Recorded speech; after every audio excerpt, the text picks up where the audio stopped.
Hey everybody, how you doing? I'm here with Jason. Jason, how are you doing? Hey, Mike, I'm doing good. Trying to keep Trying to warm. get another episode out. Today, gonna start talking about monkey see, monkey do. With monkey see, monkey do, a lot of times you learn how to do something, but you don't know why it's being done or why it's happening, right? The reason behind that thing that you're watching. Yeah, so monkey see, monkey do, it's a phrase that people apply to dog trainers that imitate someone else's training on their own dog or on a client dog, right? And like you said, primarily monkey see, monkey do is a great way to learn how to do something like go through the motions, but it does not serve the purpose of educating the actual individual as to why the why of the whole process is left out completely. Mhm. That's the problem, is because you might try something on a dog and you have no understanding as to why it would be used other than, oh, I saw someone else do it. Maybe you saw someone do this on a doodle and then you're trying to do this on like a dominant dog, and the dog, gives you a different a different outcome. But when when you're first starting out, though, kind of start like that, right? You just start learning, training, looking, watching people what they're doing, and then training Mm, your dog. I mean, yes, watching someone do something is a primary way to digest information and adopt a skill, right? Especially a trade skill or a hands-on skill, something that requires your hands or your movement or your body. But even though a lot of people learn that way, the thing for me about monkey see, monkey do is you should be simultaneously seeking to understand why you do what you do.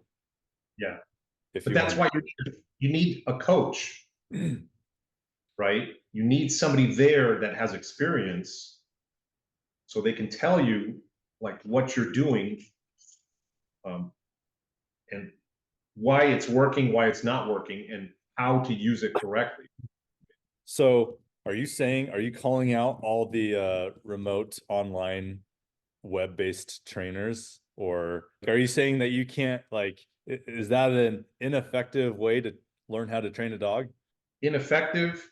No, I think it comes down when you get into more, I'll say more like nuanced stuff, more what I would say is like real dog training, right? Where Yeah. you're looking at the motivations of the dog and you're looking at how they respond to, rewards and how they respond to pressure and um, learning how to use that for the particular dog, right? So a lot of times that's where you can start with all that, right? Just monkey see, monkey do, the stuff online.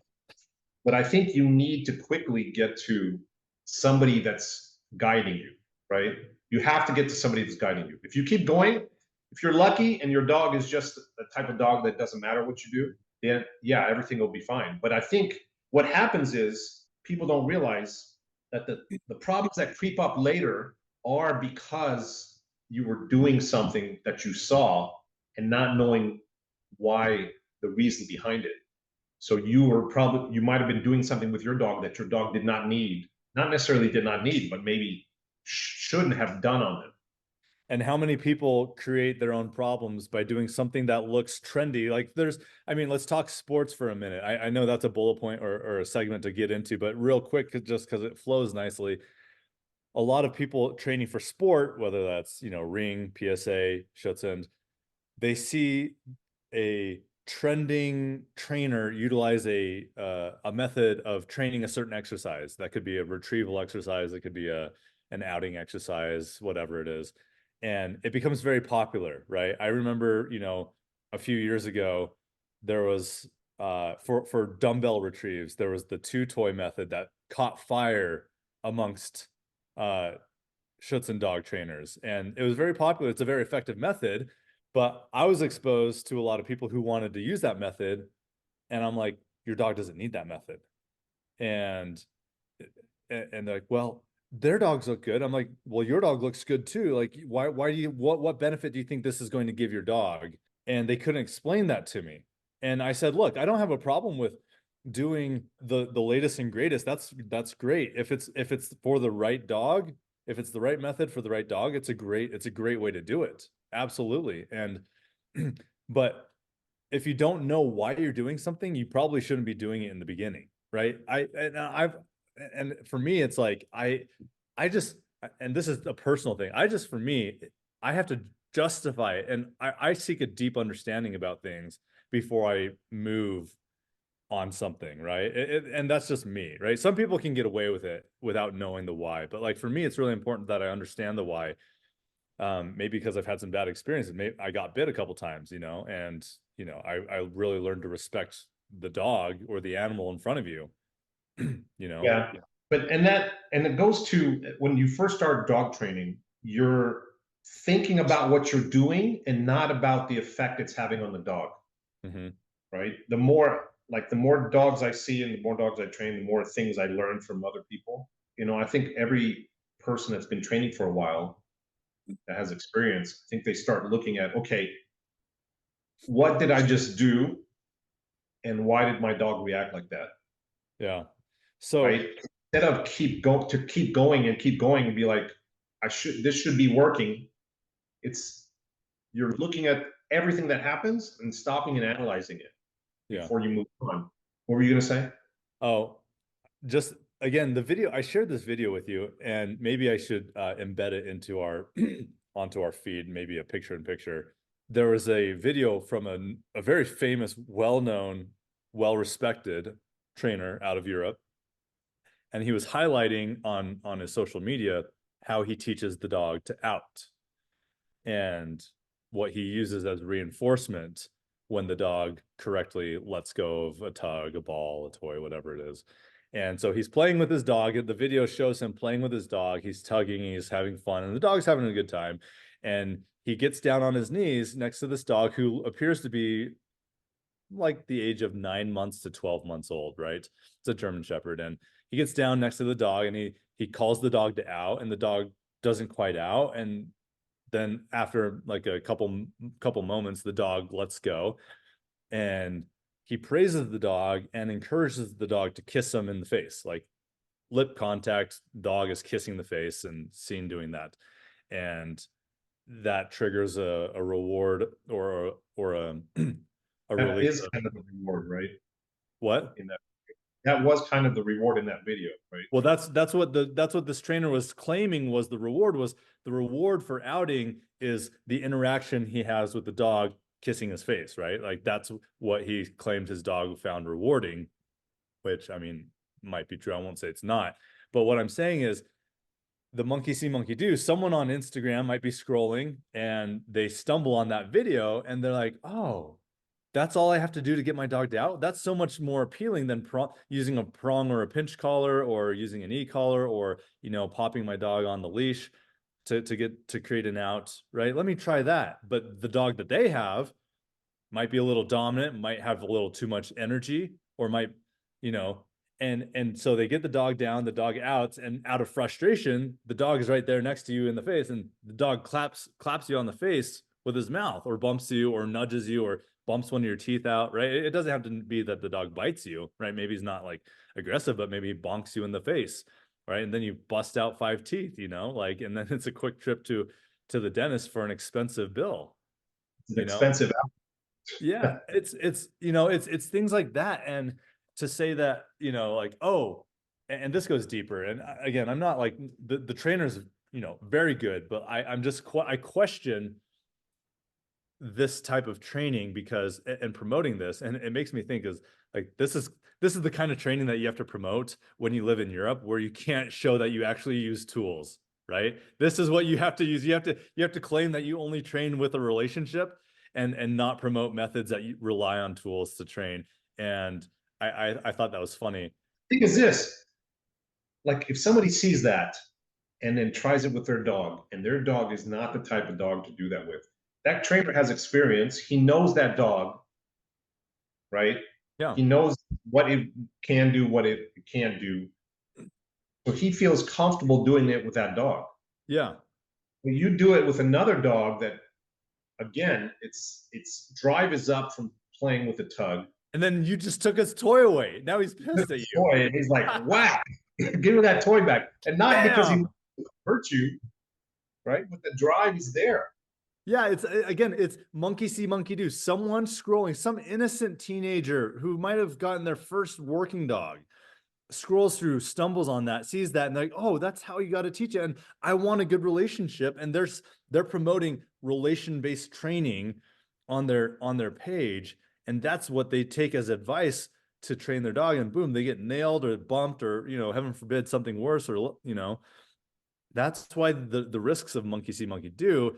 Don't do something unless you know the reason why. And if you still aren't convinced you know the absolute reason why, and if it's the right fit, get coaching, right? Go to someone who knows, who can help you safely navigate the instruction of that exercise. Yeah, exactly.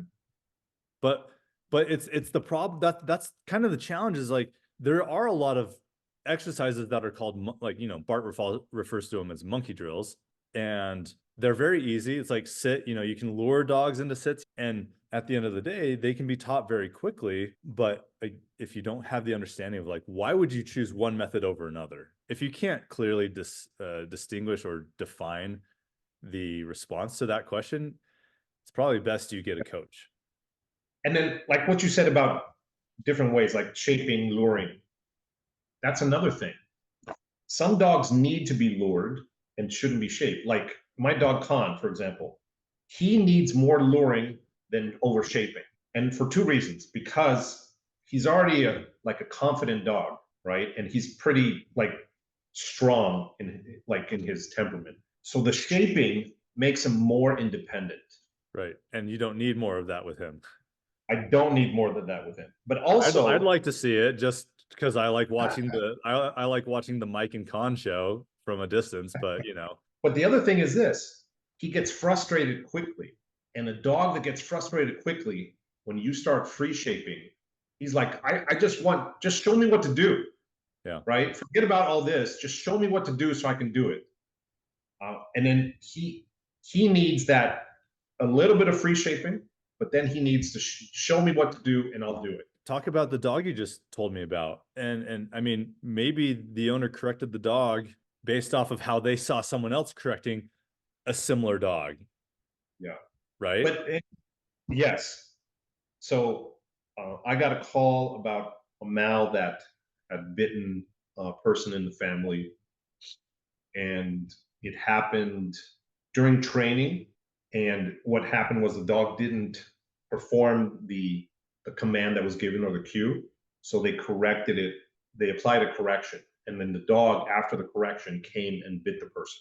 And that goes again to monkey see, monkey do, because like what we learn in NePoPo, one of the main things, and I think everybody has heard it at some point, but maybe it hasn't sunk in, is you can't give a correction unless the dog knows the behavior you're asking for and knows what a correction is. Yeah. That's the whole point of NePoPo, is teaching the dog what a correction is, so that the energy from the correction is put into the behavior and not into the person handling the dog.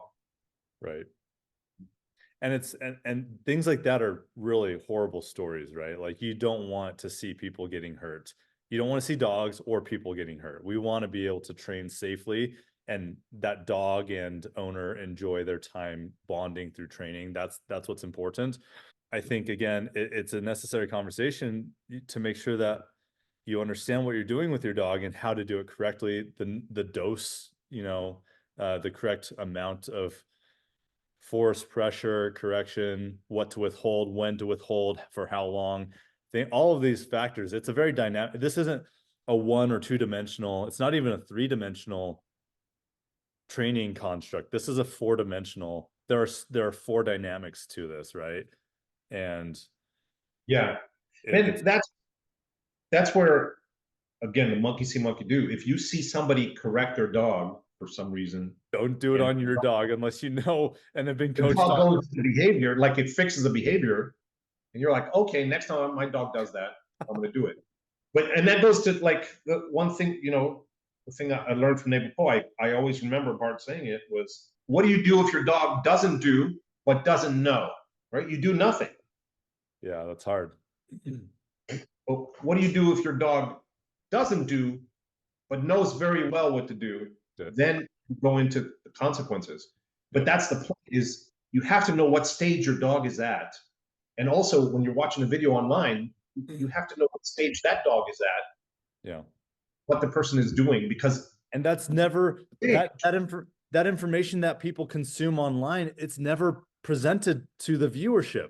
So the viewers do not know what the background of the dog is, what the level of understanding about certain behaviors or corrections or pressures are on that dog. So they're just taking at face value. It's a finite glimpse of a moment, and they're using that to project an outcome onto their dog.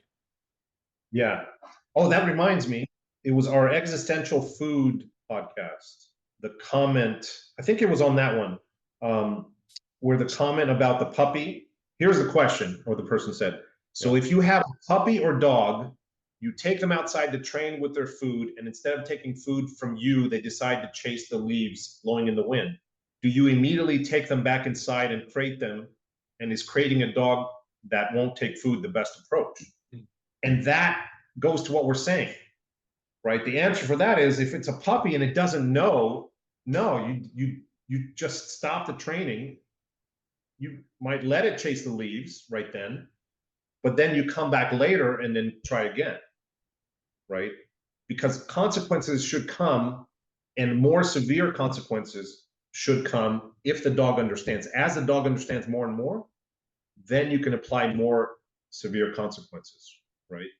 Yeah. So in that, if the puppy starts chasing the leaves, you just stop training and you come back later, right? And stop training doesn't mean you go put him in the crate, because that's more of like a negative punishment. Yeah. Right? What you do is you stop, the food goes away, and then you let him chase the leaves. You let him see whatever. If it's a young puppy. Right. Once the dog knows and understands, then you can take a different route on that. Yeah, I agree. I mean, monkey see, monkey do can be important. There are some good things about it, is that it allows visual learners, an easy way to pick up a skill set, right? You can walk through the motions of something, but I think we're both in agreement that any type of monkey see, monkey do should also have an accompanying explanation behind monkey see, monkey do. Yeah. Or at least, if you start seeing something that you don't like, your dog, don't keep doing it. Find out, okay, maybe what I was doing was not appropriate for my dog, right? Yeah. Or what I'm trying to teach. Yeah. So because you like have a lot of experience with bite work, had anything come to mind when it comes to bite work about monkey see, monkey do, that people do and don't understand why, and they just keep doing it? Oh, we need our own. It's a separate episode. We need a full episode for that. I mean, like, just off of the top of my head, I mean, you think about the different sports, right? I mean, let's talk Schutzen, because Schutzen's like the sport I play in the most. There's the use of the whip, right? You get helpers who jump into the sport, and they have a young club, right? And there's not a whole lot of like experience or direction. And the helper, they're probably consuming videos, watching people do helper work, and so they see people cracking the whip and this, that, and so they're like, oh, okay, well, you must crack the whip to do this. And maybe they interpret what they've seen on social media or YouTube differently, and they apply it differently with the dogs. And now they're like just whipping all over the place. There's like meaningless whips, but they in their mind, they think they're whipping because that's just what they do. But another Bardism is, the eye sees what the brain knows, or the eyes can only see what the brain knows. Right. And so you sit there watching these helper videos, training protection work, sport dogs, or whatever type of working dog you're on, and you see things happening, and they happen for a reason in that video, but you don't, that gets lost in translation. And There's no explanation. yeah, there's no explanation to it. And And so you go home and you're like whipping and cracking the whip, and maybe you do like so it just and it maybe it ruins the dog you're working on, and now the dog becomes stick aggressive or whip aggressive.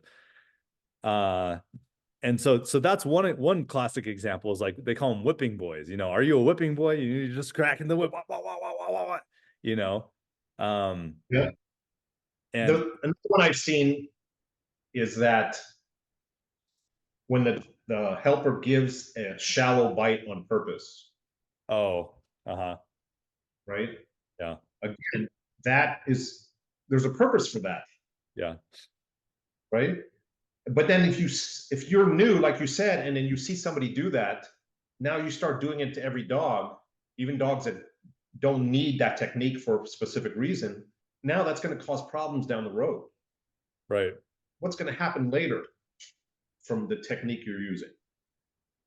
This is actually a really good conversation, and we weren't planning on it going in this, or I wasn't planning on it going in this direction, but we should definitely follow it because, you know, for those that are attending silver schools, planning to attend silver schools, that have been to a NePoPo seminar, workshop, online course, you may have heard the phrase "chicky chicky chaka," right? So if we're talking about protection work, another problem in protection work is the dance that the helper does to activate the dog, which is not correct training. The actual goal of good helper work or decoy work in dog training or for protection work is that the dog brings the activity and the helper is reactive, right? And too many times, I think the number one,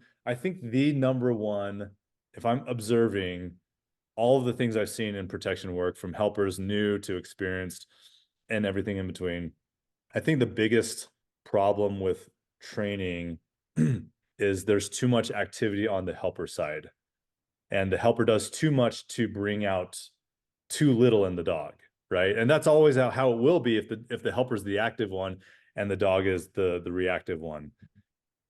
And I think that's probably the biggest thing. In monkey see monkey do, you get these aspiring new PSA decoys, they're all excited, it's fun. I mean, it's an adrenaline rush, so there's no doubt about it. It's something cool. It's very, I mean, I remember the first time I took a bite in the suit, I still have the video.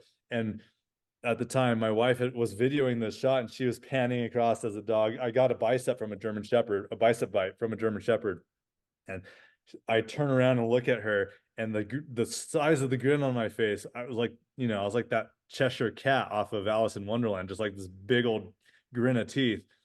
And it's fun, but people consume videos, YouTube, and they get attracted to the shiny objects, and they just don't understand what they're looking at. And Yeah. they think this is how it has to be to bring a dog into protection work, and then they do all this, like, you know, the chicken dance, all that stuff. And that's where the whip comes in too, right? Oh yeah, well, the clatter stick, you got a clatter stick in one hand and the whip like a lasso, you know, it's like the And they Wild come out. West. Yeah, the dog is just looking, and then they come out and they're like, wow, wow, wow, wow, wow, wow, wow, wow. And then the dog starts barking. Right.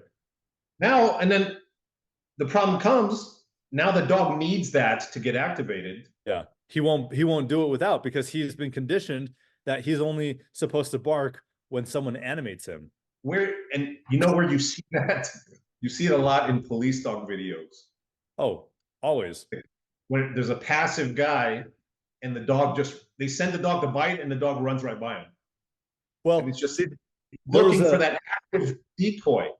there was the Right. police video from Europe. I believe it was the Netherlands. There was this video circulating maybe a year and a half, 2 years ago, maybe even three, probably more than that. COVID's messed with my sense of timeline here. But there was a dog that was sent on a guy who was completely naked.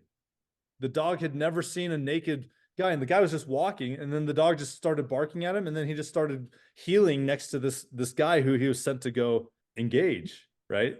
A failed deployment. I mean, we're not a police canine podcast, but like that was definitely a failed deployment. And there's one here in the States recently where it's in front of like a business or something. It's at night. I saw that. The guy sends him, the dog runs right by him, and then he's just like, he's looking for somebody to bite. anyone except for the guy that he's supposed to bite, because the guy's he's not loud, he's not waving his arms, he's not moving around. Right. He's not doing the typical picture that he's used to seeing in training where he does get a bite. Right.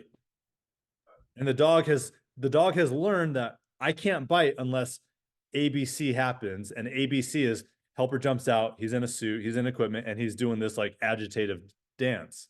And that's where the chicky chicky chaka comes in, right? Where the dog needs that to do anything. That's the problem. I mean, we could go with bite work for a while, right? There's a lot.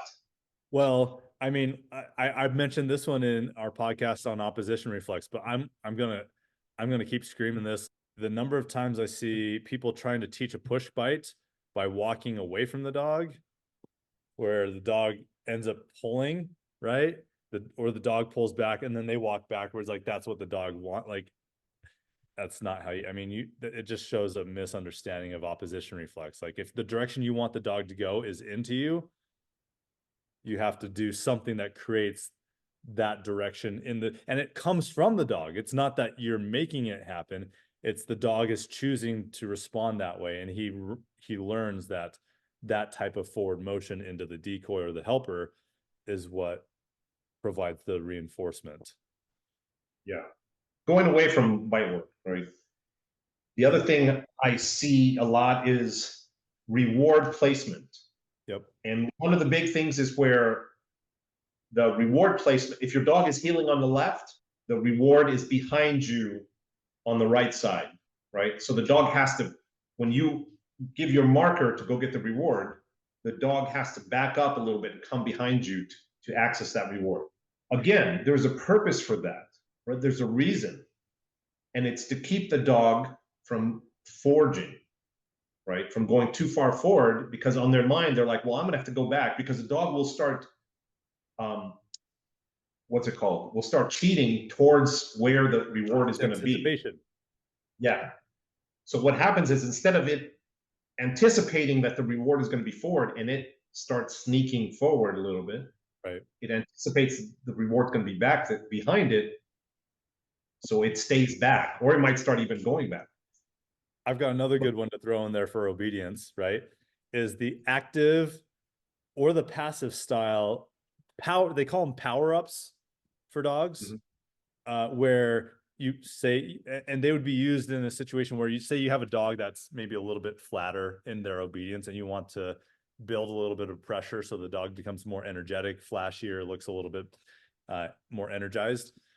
So a lot of people have the dog come out and they'll either ask the dog to start barking, something that elevates the dog's emotion, their adrenaline in the moment, and then they turn into healing. And again, it can work. It's a method that works for some dogs.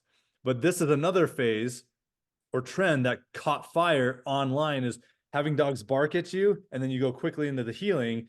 And I was at one of the helper events that I attended, in the last 3-4 years, and I was sitting down with, or overhearing a conversation between, famous gentleman, Frank Phillips, world team competitor, world judge, and he had made the comment that he only ever noticed dogs leak in trial that were trained with this type of, like, they would encourage barking to build energy in the obedience. And it was an interesting comment, because I was like, that's really interesting, because yeah, like it makes a lot of sense. And for some dogs, they can bark and then go into obedience and maintain a level of capped drive where they control leaking, where they vocalize or they whine, or maybe there's some barking going on during the obedience.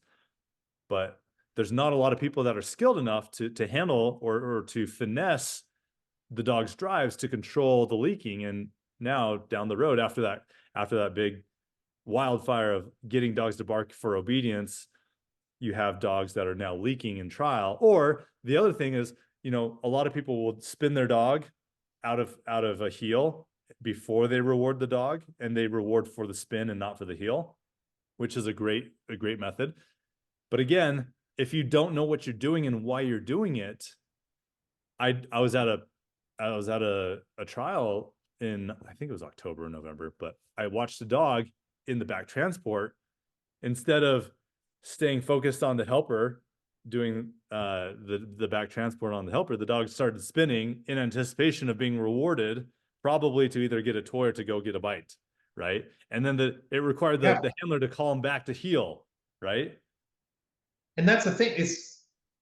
It's not about what you do necessarily. It's like we said, the why behind it. It's why you And do it. also, Yes. people don't, those techniques are to use at certain points and with certain dogs.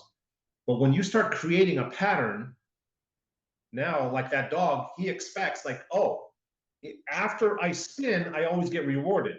Yeah. And I haven't had a spin, so let me offer the spin just in case I get rewarded. And let me be clear, I'm not knocking or digging at these methods, because if you know why you're doing it with the right dog, they're super. And like, these are methods that get people to the worlds and the national podiums, right? So I'm not knocking the methods. I'm knocking the method without understanding without a proper understanding of why it should be used and what the philosophy for its use is. That's the thing that I'm calling into question. And it all comes back to people seeing someone, it catches fire online, on social media, on YouTube, and they just monkey see, monkey do it, right? Without that understanding. And in like, for my club with my Schutzing group, I tell people like, hey, look, I'm all about like, bring everything you've got to the table. And because sometimes we've got a few dogs we have to be really creative with. Like, there are some things that I'm like, hey, I don't know what to do. Let's just throw everything at the wall and see what sticks.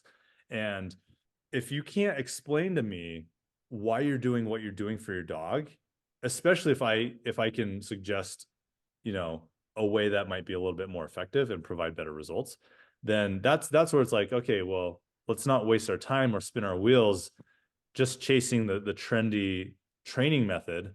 Let's really dig down to the root of training and look at, let's get the dog to train. Yeah.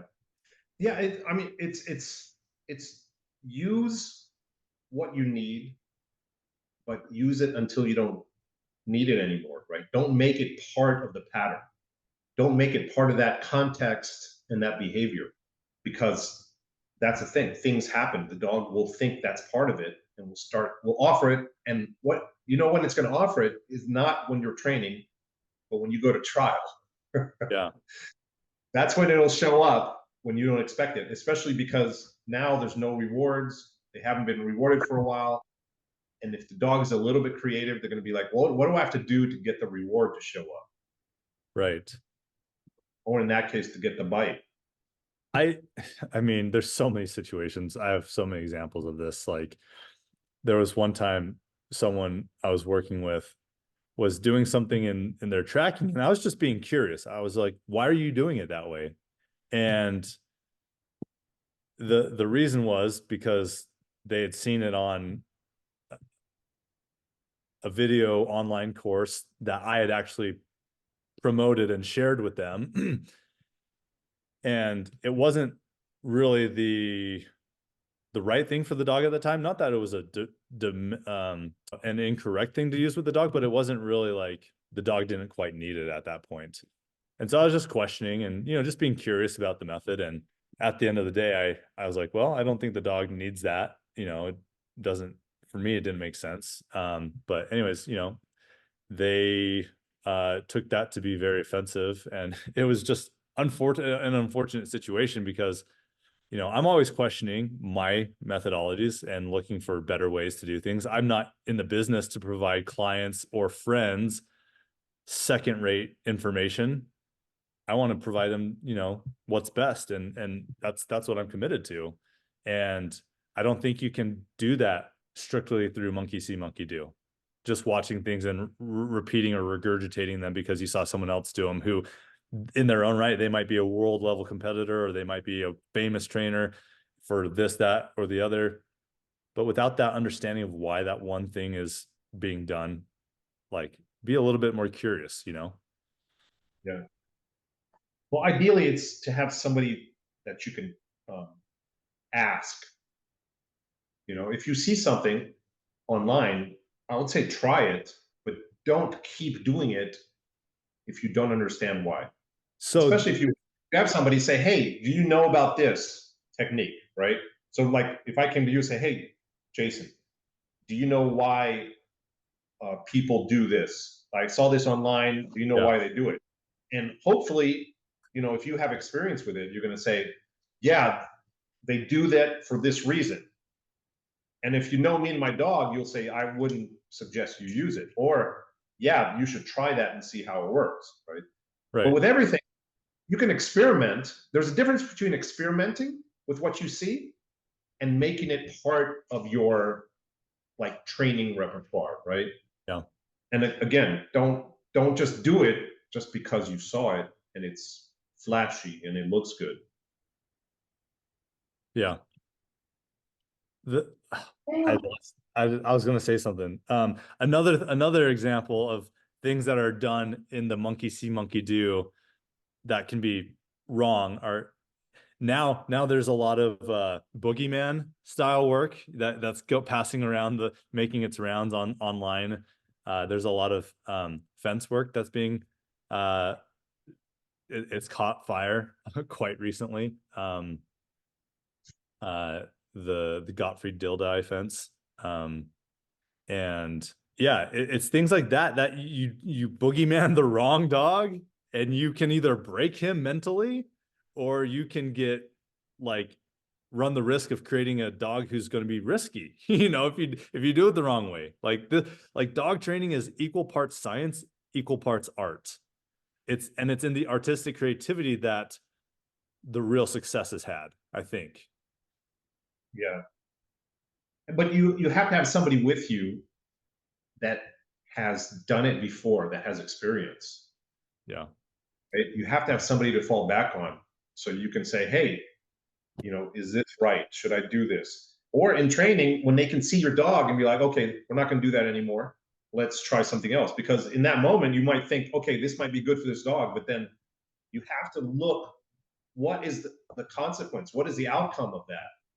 Like right then, not after you've done it 100 times, but So right then you have to see where we're going with it and say, okay, we need to change direction. So let me ask you this, Mike. What is your advice for someone who only has the only way they could possibly learn dog training is through like remote learning opportunities or consuming video content, right? What is your, and I mean, beyond, like both you and I, we were honest, like in our first episode, we acknowledged that our first introduction to dog training was a lot of it was influenced by the Ellis videos, the Learberg videos, the online. I mean, I found dog training altogether, or dog sport altogether through YouTube. And so, Yeah. I mean, we all got our start someplace. There's a good example of that. When I started training with the Michael Ellis videos, I was training with a friend, and there was something. Oh yeah, like Michael Ellis would have the tug on the outside, back and outside of the dog, and the reward placement would come from there to right above the dog's head.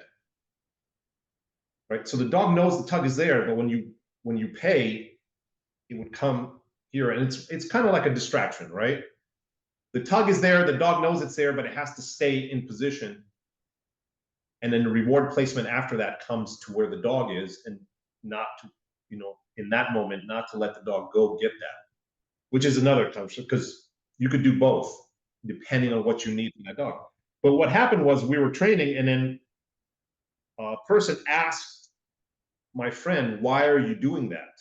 And we didn't know. We didn't know the reason back then, right? We just knew, like, this is what Michael Ellis did. So this is what someone else did who got a good result that you wanted to mimic, right? You wanted to arrive at that same result. Like, it was difficult for me in the beginning was to analyze the training as it was happening. Like each rep. Yeah. Like seeing, what did my dog just do? And what effect is that going to have later? Right? If they didn't do what I expected. So for somebody new, you have to know before you start, what am I trying to accomplish? Yeah. And not just overall, but in this session, and even more sometimes in this rep. what am I trying to accomplish? And the point is, if it's not happening, then you don't keep going, right? You stop and either you ask somebody who knows, or you ask your mentor, or you ask somebody you train with, or you try something else. Yeah. You know? But again, there was a person I knew that they changed trainers, different trainers every like month, which kind of goes to monkey see, monkey do. So they were doing one technique one month, and the next month is same behavior but a different technique, right? And then they saw something else, and now they're doing something else. So the dog was, I mean, forget about confused. It just didn't know which way to go. Yeah. And not to be thought of as hypocritical, like learn from everybody, obviously, right? Learning is it's a continual spectrum, right? You're constantly on this revolving hamster wheel of learning, right? You'll never really arrive at a destination of having learned everything about dog training. That'll never happen. But I think again, it's the purpose and understanding how it fits into the type of dog you have and what you're capable of, because some people just aren't capable of certain training styles. Like, you know, Ivan Balabanov is a ninja with his reward placement using his, like, if you've seen him train with a Frisbee, he can do like some yoga, like contortionism and like deliver rewards, lightning speed. You know, it's amazing. I can't do that. Like I'd break my shoulder trying to deliver a Frisbee like that. Not that that's the only way he delivers a Frisbee, but like, you know, and there are just some things that people have, like maybe they have a physical constraint, or maybe they get injured for a time and they're on crutches and they can't train a certain way, right? Like, so use what's right for the dog, what's good and capable within your realm, within your lane, your wheelhouse. And when you find those two that fit together, that's where you're going to find the harmony, the momentum, right? Because until you have that fit, right, where you're capable and then it's right for the dog, you're not going to get momentum. You'll have inertia. You'll just be pinballing. It's like the person you're talking about. They're going all over the place. Maybe they're good methods, but like they're trying to create this Frankenstein, and it's like it's not giving that person or the dog momentum in a direction that they want to go. Yeah, and there's two things with that. One is it can also lead to frustration because it's not working with your dog. Yeah, and maybe you take it out on your dog because you think your dog's busted. Yeah. You know. The other thing is like going to that where people like see stuff and try to use it, you know. Sometimes that technique is part of a bigger training methodology where there's something that happened before that led to that you had to implement to get to that point, right? And which is, you see a lot of trainers online, even like world-class trainers, right? But they have their own system of training. If you only take one bit of that and add it to your training, but don't understand why they did it, right, it's not going to work with you. And then problems happen in, you know, they bleed over into other things, or they happen later on. Like you said, it happens in the trial. The problem shows up at the point you don't need it to show up. Yeah. And if you follow most people, you have to know their whole training style and then implement those things according to their training style or system or whatever. I think the trainers that I look up to that have accomplished a lot in their careers, mostly, I mean, the ones I'm talking about are like dog sport trainers and competitors. I wouldn't consider them educated. They're very knowledgeable and intelligent, but I mean, it's not like they went to school for PhDs in canine behavioral theory, right? That like what led them to become good dog trainers was their ability to experiment, not just their ability to experiment, but their willingness to experiment, and the ability to make correct adjustments based off of a an experiment gone wrong, or to continue and double down on an experiment that went well. And I mean, for those types of people, everything was on the table, because you're trying to earn those points, those 3 points that take you from a 94 to a 97 in Schutzend, bumps you up a category.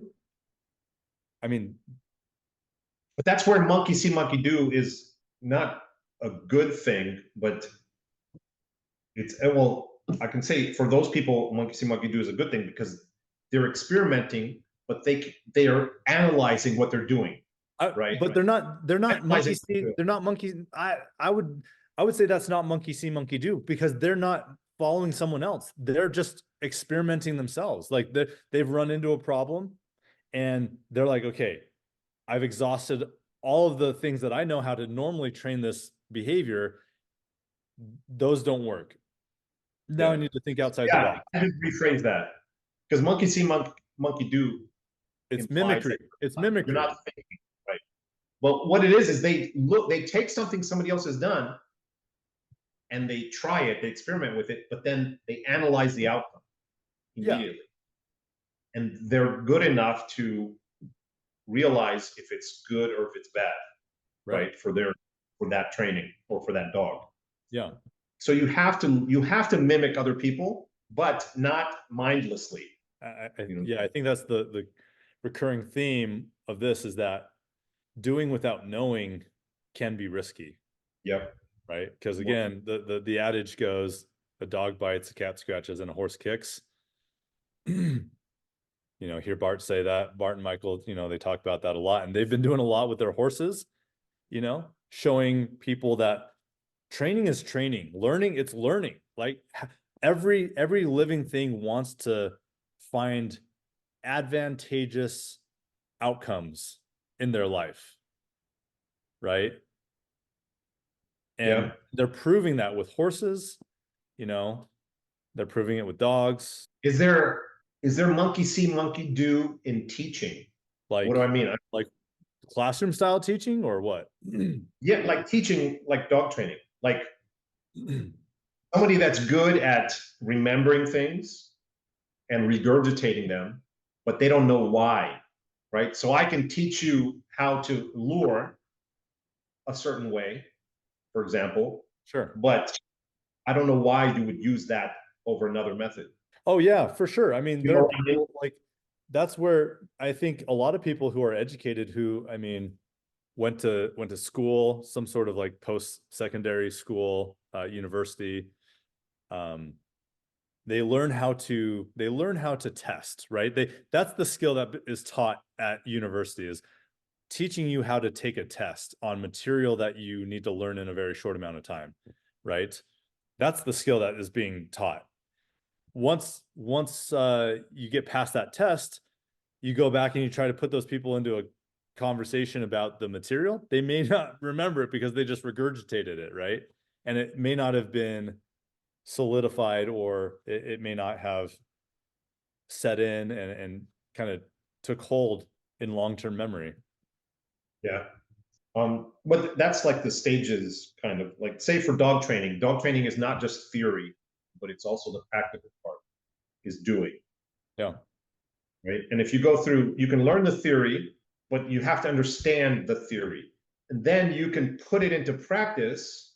But the next stage is you have to understand why you're doing what you're doing. And on top of that, it's important, because if you don't know why you're doing what you're doing, when you encounter an outcome that you don't expect, you have no solution. So say you monkey see, monkey do something, and then the dog gives you an unpredictable outcome, or an undesirable outcome, or something happens that you weren't planning for. But you only knew so much to do the motion. Without the understanding of the why, you can't deal with the fallout from that situation.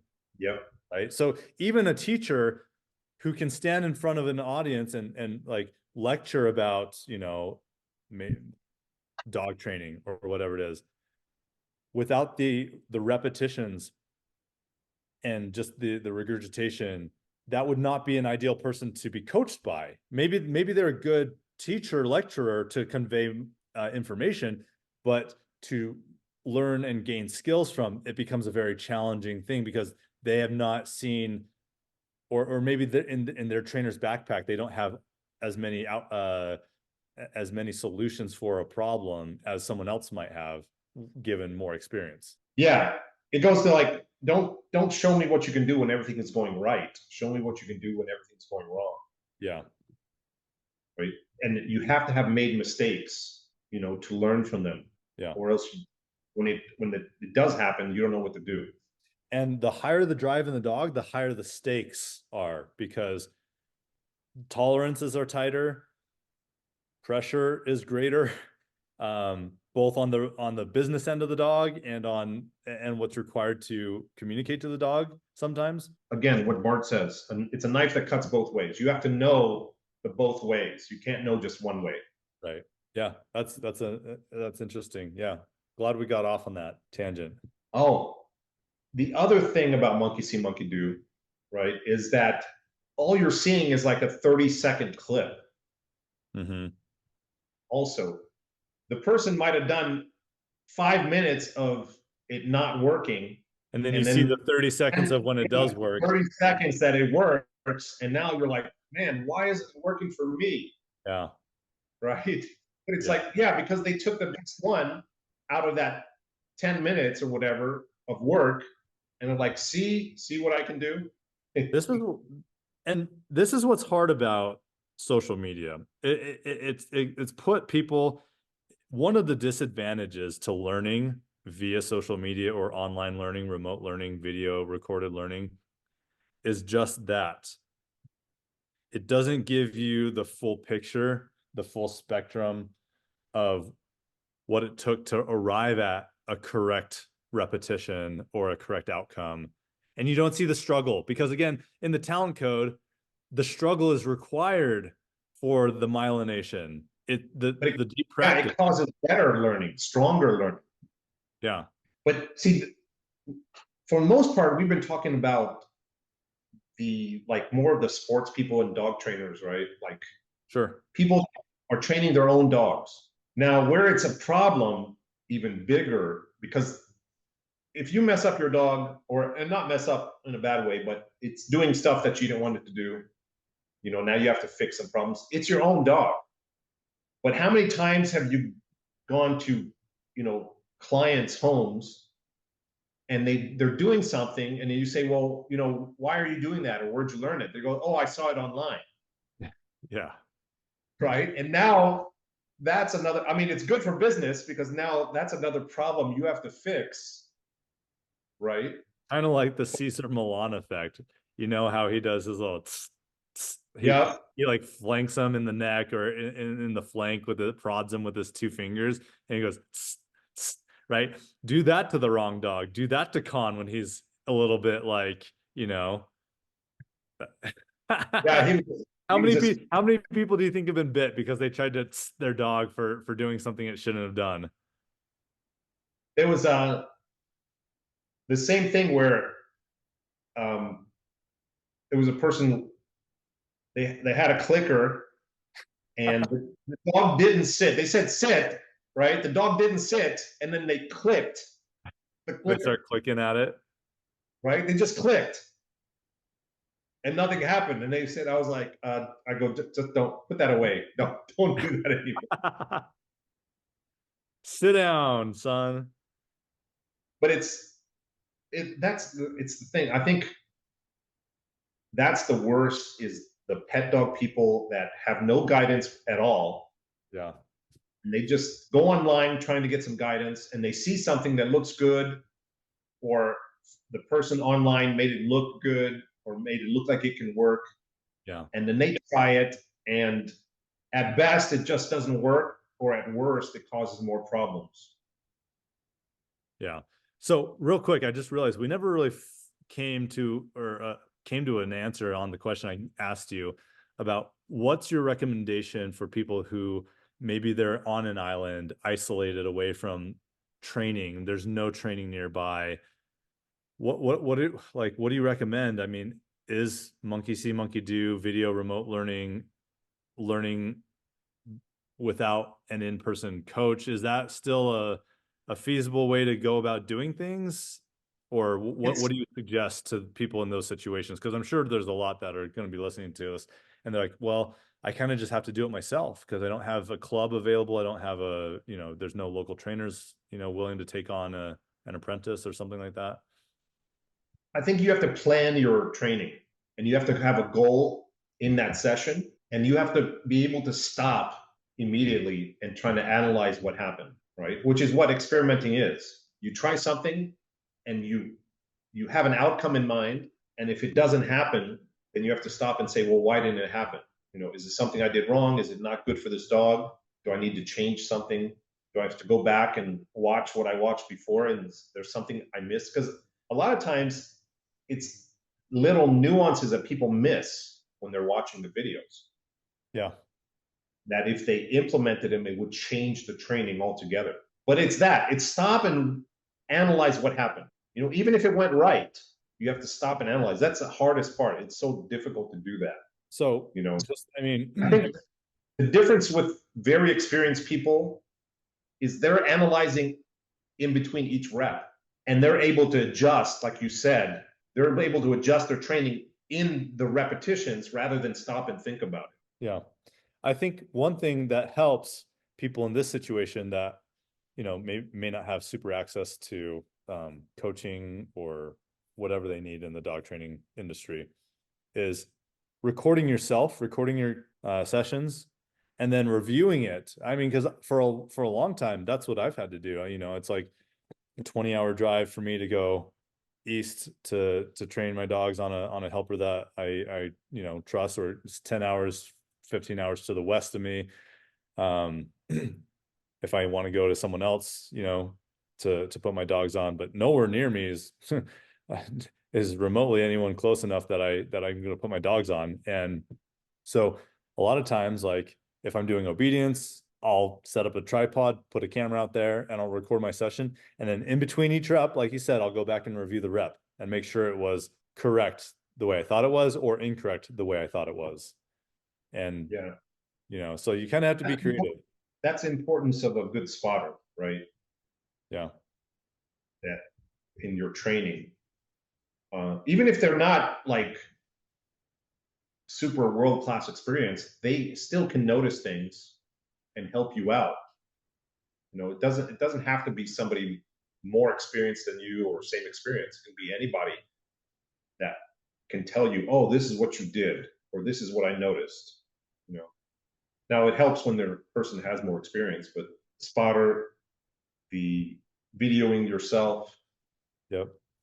ultimately is either go and learn from people that a lot of people say, I would say agree that are good, that know what they're doing. Go somewhere and learn. You might have to pay, to get the knowledge and get the why. Yeah.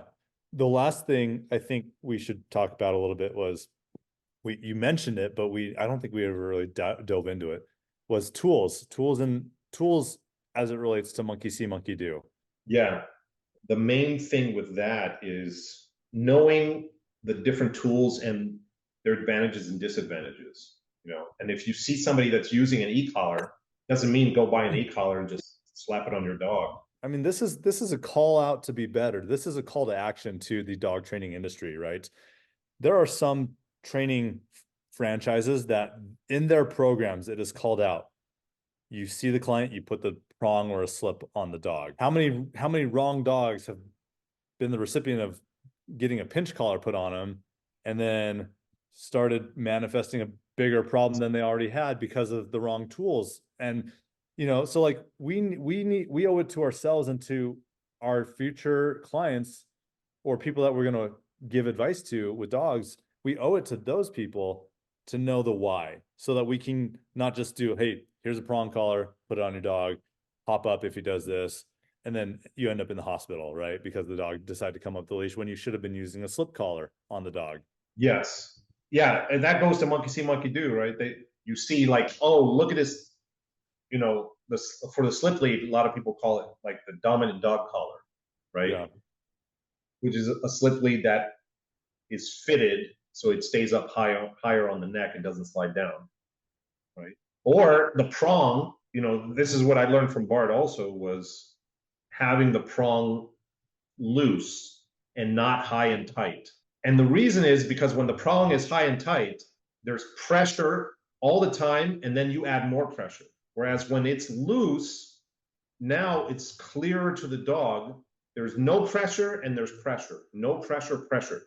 It's very clear when the pressure starts, so your communication is better. There's only two people I've seen do that, and that is Bart and Ivan. There's only two people I've seen do that. And when you say something, everybody's going to say, yeah, but this is what even the makers like Herm Springer, this is what they teach. This is how to put it on. I was like, yeah, but dog training is about communication with your dog and it understanding what you're trying to communicate. Yeah. Right? If there's always pressure, what are you communicating? They're under the gun to the back of the head. But it should be, you feel no pressure, or when I want to communicate you, now you feel pressure. Yeah. Right. But it goes to when I was working in the casinos, I told somebody to do something a certain way, and they go, well, I've been doing this for 20 years. You're saying I've been doing it, and she goes, what did she say? I said to do it. She goes, well, I've been doing it this way for 20 years. I said, doesn't mean you've been doing it right for 20 years. I told her. Yeah. Yeah. Which is bad. But just because you saw somebody do something, now you've been doing it that way. Again, it doesn't mean you've been doing it right. Yeah. Not to say that everything I do is right, but the more I train, the more I learn from people, the more I, get better at what I do. Monkey see, monkey do is less dangerous with a pet quality dog. Obviously, it might take you on a detour where there might be a better way to do something, but I think the stakes in the game are a lot less when you're dealing with like a less drivey dog, a dog that's not showing risk or has dangerous tendencies. The monkey see, monkey do becomes quite elevated in risk when you have a dog that when there are tight tolerances, there's tight timelines, time frames. Maybe the dog is on, euthanasia row, and you only have so much amount of time, and maybe you push the dog too far, or the dog does something, you do something to the dog and it goes the opposite direction than you were expecting it to go. I think that's where realistically, like, it's not that, you can't buy a Michael Ellis video and try to do some things that you learn off of that. I don't think that's what we're saying here. I think we're saying when you learn something, learn the why. I think that's the message we want to convey to people, is learn the why. Learn the appropriate why too, right? If possible, yeah, you have to do that stuff. I love all the Michael Ellis videos, right? And you have to do it, but at some point, you have to go deeper and see why it's happening. And the reason why, and this is what Bart and Michael say in their Silver School, is you will always be confronted with a dog that brings you back to, I know nothing about dogs. That there will always be a dog someday down the road, if you haven't encountered that dog yet, there will always come a time where there will be a dog that makes you think, I know nothing about dogs, because you exhaust every other option that you knew how to in order to train a dog, but now you're stuck with no other ideas, and now you have to go back to the drawing board and draft up a new plan. And if you get to that point, call me or Jason. Yes. Send us questions. Send us your questions. Comment on this podcast, and we'd love to hear your thoughts. We've had some great interactions, comments, questions, engagement. We love it. Please like, share, subscribe, and tell your friends about this. If this has been helpful to you, let other people know. We're out here to try to shine the light on subjects in modern dog training, in NePoPo, that don't see the light of day that they deserve, or that they need to. Maybe not because they aren't mentioned, but maybe because there's just not enough time, or maybe just for whatever reason, right? But we're trying to help your journeys be a little bit more smooth than our journeys have been. If we do that, I think we've done a good job. Yeah. That's, I mean, one of the purposes of learning from people is so that you don't make the same mistakes, right? But sometimes you do. You have to make you have to make the mistakes to really learn them. But if you've already learned what the mistakes can be, you'll notice them right away when you make them, and you can adjust. About that, can I say, for me, the thing that was probably the most pivotal point in my time becoming a dog trainer was when I got bit in the face by about an 85-pound Malinois. And not to go off into the weeds about that story, but what that did for me, and it wasn't, there was no fault of my own, right? Like I was being very safe. There was some issues with the handler having been under the influence of substance that I was not made aware of at the time. But I got bit in the face, 2 lacerations on my cheekbone, 1 under the chin. It was about an hour and 15-minute drive to the nearest emergency room at midnight on a Friday, or it was either a Friday or a Saturday night. It was a weekend. And that was that taught me so much in that moment. And not that I didn't know to be careful about dogs or respect dogs before that, because absolutely I did. I was using proper equipment in training, but it gave me the respect I needed for being in front of things that were capable of, something that I didn't know what they were capable of yet. And now, knowing that, I just have a different respect. I have a different outlook. I take things a lot more seriously. You have a different perspective. So if you've been bitten, yeah, it's different. Not a dog that grabbed your clothes and ripped them. It's very different. Right? It's very different, and it affected every aspect of being a dog trainer for me. It makes you think about what, again, going back to consequences. What are your actions? What consequences are your actions going to have with this particular dog? Yeah. Right. You're always thinking like, if I do use this tool on this dog, what's going to happen? And you're noticing, paying attention, instead of, if you haven't been bitten, you might not pay attention to certain things because, you're just going along doing whatever. I care more about certain things. I definitely take more control and more responsibility in environments that I previously didn't. I have a lot more requirements, barriers to entry, right? If you want to work a dog in protection with me, we're going to start out on a back tie to a back post. I'm not going to trust your skills as a handler until you've proven yourself to be a responsible and capable handler.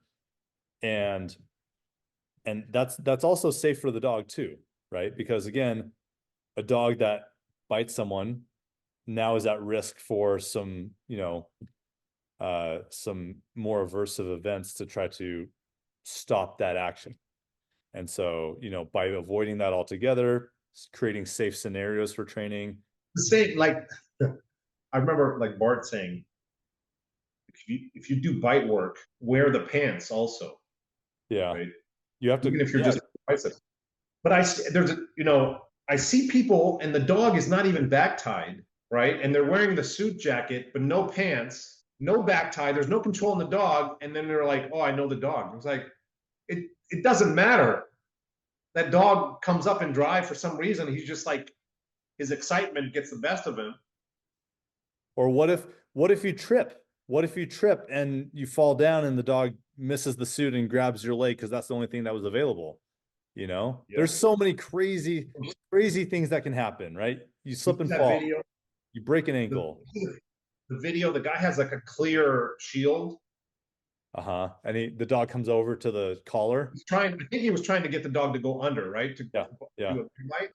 But the dog goes over, and only because of his reflexes does not get his face. It looks like he didn't get his face, where it grabs his jacket right here. But he leaned back, and then you can't tell if it got his face, but when he flips around, the dog has the jacket. There was another video like that 3-4 years ago. That's through the window. There's the one through the window. Have you seen that one? Which tell me more about it. I don't know if I. It's like a wall. It's got like an open window. Okay. They send the dog through the window, Uh-huh. and the dog is right in. I mean, the man is right inside. He's trying to give a bicep bite. The dog, it actually, I don't know if it bit him, but it definitely punched him. It knocked some teeth out. It Oh yeah. because it straight hit him right in the mouth, and then the guy flies back, and then Oh, I he sent you. I spit. think I sent you that video. It's a European guy, right? Yeah, Yeah. European guy. Yeah.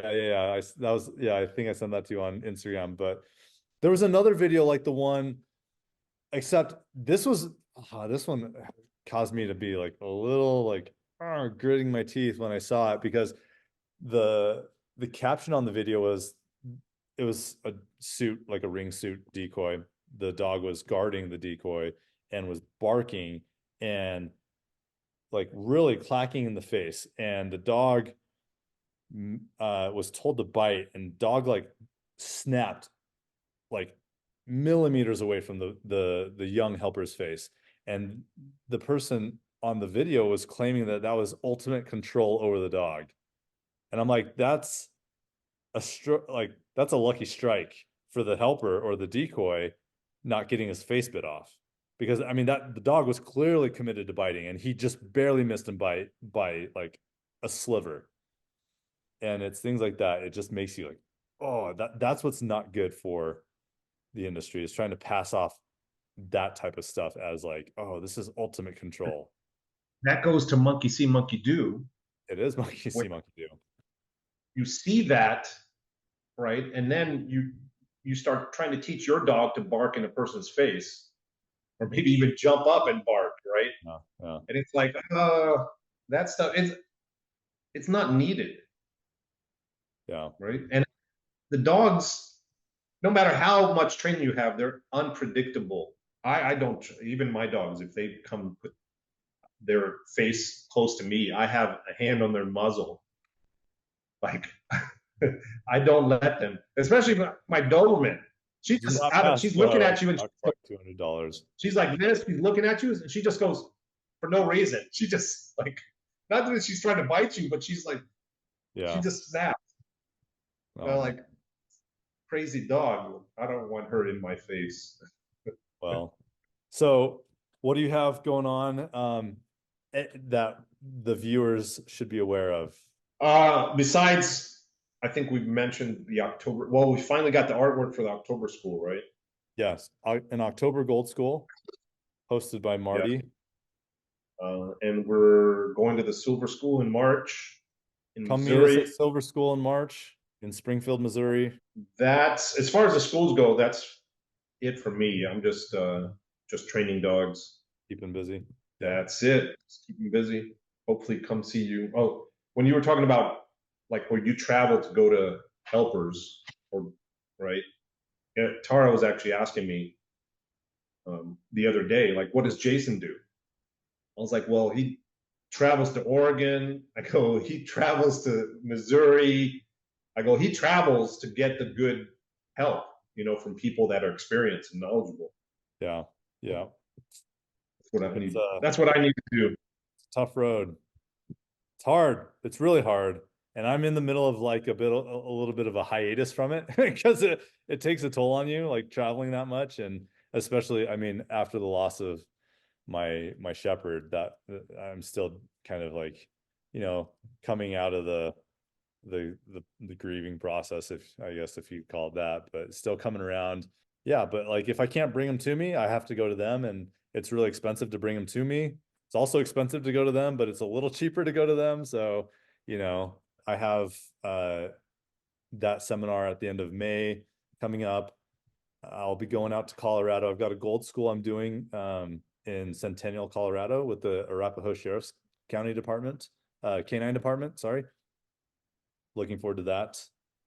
And our gold school in October, and just a busy year of dog training. This has been a lot of fun putting the podcast together, doing episodes, recording our conversations that we were already having on a regular schedule anyways, has been really fun, because we always have good conversations, and it's always rewarding. Now that I can actually go back and listen to some of these and have some of these on YouTube, I can say, hey, I spent an hour talking about this with Mike Carpenter. Go check it out. So, all right. Well, that was pretty good, I think. But the Yeah, data will tell us if it was good, right? Well, this was fun. Good chatting. We'll be in touch. sounds good. I will talk to you later. All right. Take care. Bye. Peace.